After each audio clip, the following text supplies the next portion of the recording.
Praise the Lord. உங்கள் Jennifer Geetha வட சென்னையில இருந்து. இப்போ நான் நின்றுட்டு இருக்கிற இந்த இடம் கிளை பேட்டரின்னு சொல்லப்படுதுங்க. இங்க புதுசா ஒரு பஸ் டிப்போ ரெடி பண்ணியிருக்கிறாங்க.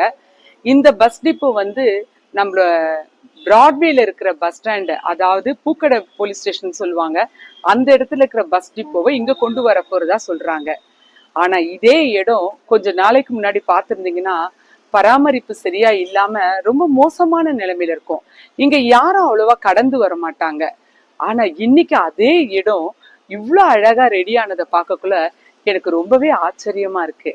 ஆனா இதே போலதான் கெதரேன் நாட்டுல ஒரு மனிதர் இருந்தாரு. அவரு பேரு லேகியோன்னு சொல்லப்பட்டிருக்கு பைபிள்ல.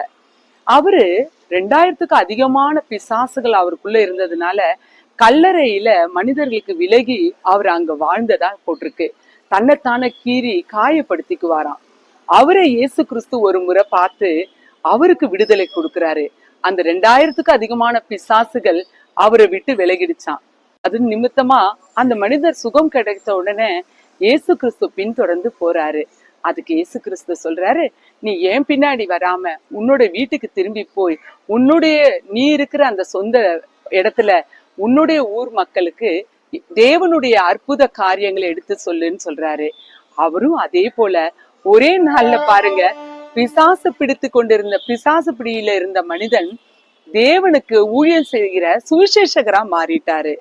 ஆமாங்க, இன்னைக்கு நம்ம வாழ்க்கையில கூட முடியாது, எல்லாம் முடிஞ்சு போச்சுன்னு நினைக்கிற அநேக காரியங்களை நமக்கு இந்த நாள்ல கொடுக்கிற வாக்குத்தத்தத்தின் மூலமாய் ஆசீர்வாதமாய் மாற்ற போகிறார்.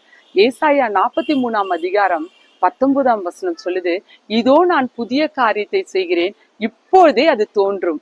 ஆமாங்க, உங்க வாழ்க்கையில எதெல்லாம் நீங்க துக்கத்தோடு வறண்ட நிலைமையா இருக்குதே, இந்த நிலைமையில இருந்து என் வாழ்க்கை மாறாதா அப்படின்னு நீங்க கவலையோடு இருக்கிற உங்களுக்கு இந்த வாக்குத்தத்தத்தை சொல்லி நீங்க ஜெபம் பண்ணுங்க.